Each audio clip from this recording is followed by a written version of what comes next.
il a très certainement tapé régulièrement sur un certain mathématique lors des weekly, donc je pense qu'on devrait pas trop être inquiété.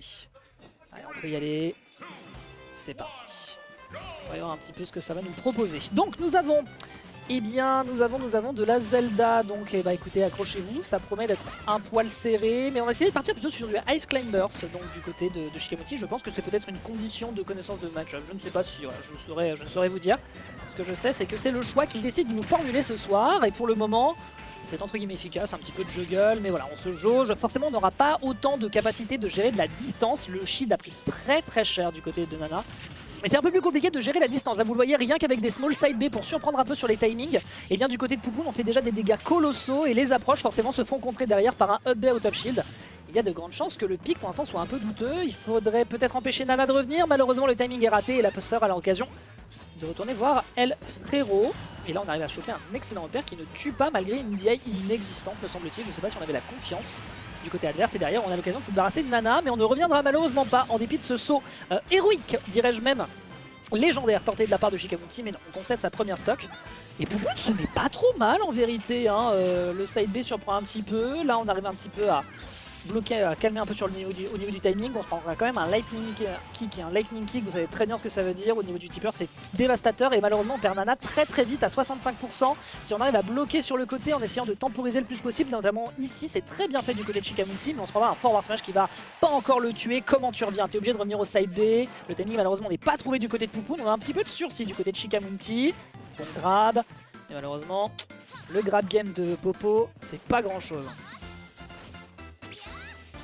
Poupoune qui essaie de se débarrasser de Popo comme possible. Oh, très bien vu ça, on met un petit peu de pression, on voit que l'adversaire veut partir dans le corner pour se sauver et derrière on lui rentre dans les gencives. Là je pense que les ressources sont consommées donc Shika va être malheureusement obligé de concéder. Poupoune qui fait une petite glissade mais on s'en fout, on a une stock toute fraîche qui débarque. Honnêtement, voilà, c'était les soldes, c'était sympathique. C'était sympathique pour Shikamuti, c'était juste histoire de lui rendre la politesse. Et là on se plante un petit peu au niveau de cette up tilt derrière qui permet justement de repropulser. Ouh, des bons dégâts qui sont occasionnés. Oh, bien vu, voilà, on est en train de faire des desyncs. Oh non, sans déconner, le down smash qui n'a jamais voulu passer. Une petite erreur de timing qui était faite du côté de Shikamuti qui nous montrait que ce soit Rob ou les Ice Climbers, on sait y faire. Et bon, on s'en sort très bien, ouais, son téléphone il est là. Ok, un petit jeu d'Ice 6 qui ne marche pas plus. C'est un très bon forward smash ici qui va être merveilleusement exécuté pour prendre la stock. On est à 63%. On pourrait rêver hein, peut-être d'un setup desync de la part de Shikamuti, mais il faut le trouver. Et la tâche n'est malheureusement pas aisée, surtout que là on est en train de couvrir par tous les moyens possibles ces approches. Il va falloir par contre récupérer Nana, faut récupérer Nana. Ouais, Nana qui va pouvoir revenir grâce à une air dodge. On arrive à surprendre un petit peu sur le B du côté de Poupoune. Poupoune c'est dans ses mains, là le 82 il est complètement faisable, on ne fait pas de risque en se promenant. Derrière on arrive à propulser l'adversaire et mettre déjà de bons dégâts du côté de Shikamuti sur un espèce de petit desync.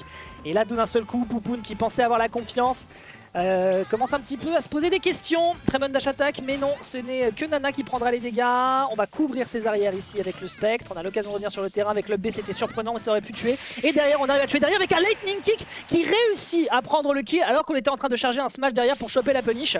C'était inespéré, mais c'est le kill qui sera fait ici en faveur de notre bon Poupoune qui s'en sort, mine de rien, en transpirant un peu plus qu'il ne l'aurait pensé. Très bien joué ici. Du côté de Shikamuti, il y avait de bonnes options. Dès qu'on trouvait une ouverture, l'objectif c'était vraiment de sortir la desync le plus efficacement possible. Mais là, force était de le constater, il y avait un petit retard, un petit déficit. Que ce soit dans les ouvertures et forcément derrière, on a pu dérouler tranquillement du côté de Poupoune. C'est mathématique Poupoune? Non, ça n'est pas mathématique. Ça n'est pas du tout mathématique. Comment ça va Eden? Game numéro 2. Est-ce qu'on décide de partir sur Rob? On décide de partir sur Rob du côté de Shikamuti. Je ne suis pas trop surpris. On aura certainement l'occasion de gérer un peu mieux cette espèce de mid-range qui est assez folle face à une Zelda qui peut te zoner bien comme il faut. Les Ice n'ont pas trop les outils pour le faire. C'est pas un petit iceberg qui va se débarrasser du chevalier de la princesse. Ah, là voilà, forcément. Là on joue bien Rob zoning, bien Rob je vais loin. De toute façon Zelda c'est pas le truc qui la dérange le plus. Il y a de la pression forcément qui est présente, un petit coup de gyroïde par-ci, bien joué ici. Hein. L'adversaire ne peut pas venir au contact, c'est beaucoup plus difficile que ce qui pourrait être faisable contre les Ice Climbers. Ok, bien vu, ça c'est une jolie pression avec la toupie. Le bait est vraiment parfait. Le petit essaie de réussir à prendre le kill derrière Poupoune qui d'un seul coup se rend compte qu'il a face à lui le véritable boss de ce Winners Round 2. À l'air, bien joué, le backer avec l'autospace. Pour l'instant, bon, il ne fait pas plus. Et là, il bouge très très bien. Là, vraiment, on revoit Shikamuti dans ses lettres de noblesse. On n'a malheureusement pas l'occasion de trouver un autre alert après ce gyroïde. Il y avait une petite... Il y avait quelque chose à aller chercher. Il est beaucoup plus observateur d'ailleurs. On fait vraiment très très attention. On bouge un peu. On voit comment l'adversaire veut lui rentrer dedans. Il n'a pas le temps de se setup parce que le spectre est assez long à charger, même si tu veux balancer le spectre le plus faible.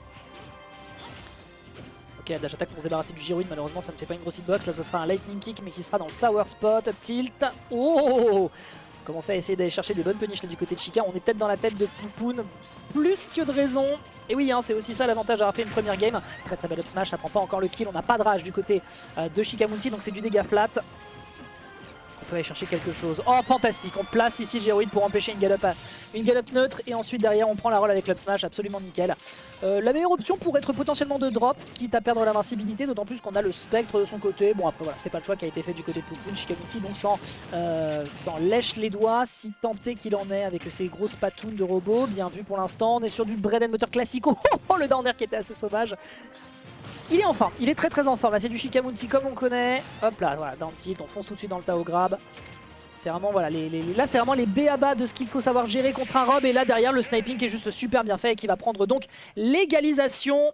Shikamuti n'a pas du tout envie d'aller faire un tour du côté du loser et Poupoun va le vivre dans sa chair. Ah, il rigole plus là, c'est clair, il est fâché, il est un peu fâché Shika. Il sort du Rob comme le Rob qu'on connaît, hein, le Rob qu'on connaît de son côté, hein, il installe le jeu, il teste et si l'adversaire tombe dedans, il tombe dedans, il n'a pas de grande prise de risque à le faire. Et là pour le coup c'était, pour le reconnaître, extrêmement efficace. Très bien vu ici pour l'instant du côté de Shikamuti. Est-ce qu'on peut se rattraper du côté de Poupoun? Très très bonne question. On va voir un petit peu ce qui va nous être proposé en termes de stage. A priori on repart hein, sur Small Battlefield, il n'y a pas trop de surprises. Chica laisse-le respirer. Ah non je crois pas. Non je crois pas, hein. Je crois qu'abattre l'ennemi ça a l'air d'être visiblement la doctrine. Oh, hop smash derrière, intéressant. Intéressant, mais on est bien parti out, ce qui fait qu'on s'en sort à un cheveu. Ok, on n'a pas le temps de laisser l'adversaire s'organiser avec son ghost. D'autant plus que là elle se place dans les airs pour essayer de gérer un peu le stall. Ça aurait pu être dramatique si Shikamuti avait réussi à trouver le coup de gyroïde pour ensuite balancer du forwarder et peut-être même un side B. Ouais, tranquille, hein, avec un forward smash derrière, les grands classicos, le backer qui est tenté, bien joué ça. Bien joué, le bon timing qui a été fait. Le ghost en ledge trap. Oui, ok, en étant aussi proche du terrain, ça pouvait présenter des risques tout de même. Obligé de revenir avec le B, on n'a pas le temps de se setup, on n'a pas le temps de mettre assez de pressure. Et ensuite derrière, le classico avec le retour de gyroïde sur l'up smash. Shikamuti qui nous fait du Rob, vraiment tout ce qu'on attend d'un Rob. Et c'est vraiment à Poupoun de trouver les réponses. Mais là, Poupoun, malheureusement, il est en train de tomber dans les shenanigans. Et il va se tromper dans la machine à laver directement qui va le rendre plus blanc que blanc. Avec une fantastique punish qui fait 1-0 to death quasiment instant, quasi garanti. Là pour le coup il fallait réussir à s'extraire, malheureusement c'est pas ce qui a été fait. Là voilà, Chica quand il commence à retrouver ses lettres de noblesse, bah, vous voyez c'est magnifique, c'est du Rob comme on aime. Spoiler, c'est faux. Le training mode, c'est un peu l'idée. Ok, jeu de gyroïde, l'adversaire est beaucoup propulsé. Wesh! Pardon, est-ce qu'on peut discuter de ces hitbox? J'aimerais qu'on ait une petite réunion là sur le sujet. Le gyroïde qui est rebalancé derrière avec le laser, il est trop dedans, on trouve un petit spike, on n'a pas l'occasion de trouver une punish au moment de la fin du blink. Et là, il faut être impeccable sur son edge trap, on se plante au niveau de la tech, ça c'est une bonne information pour Shikamuti pour la suite. C'est un coup de réflecteur, donc ça on l'esquive, c'est très très bien joué du côté adverse. Et on arrive à prendre une stock pour l'honneur, mais à 117%, la moindre bêtise, on sait très bien que Rob va transformer cette pauvre princesse d'Hyrule en chair à pâté. Le laser peut être monstrueux, en biffy ici sur le B à 2 reprises, très bien joué. Petit coup de spectre, c'est trop modeste, c'est malheureusement trop modeste. On a sauté, l'option n'est pas punie du côté de Shikamuti. Et derrière le petit dernier coup de moulinette à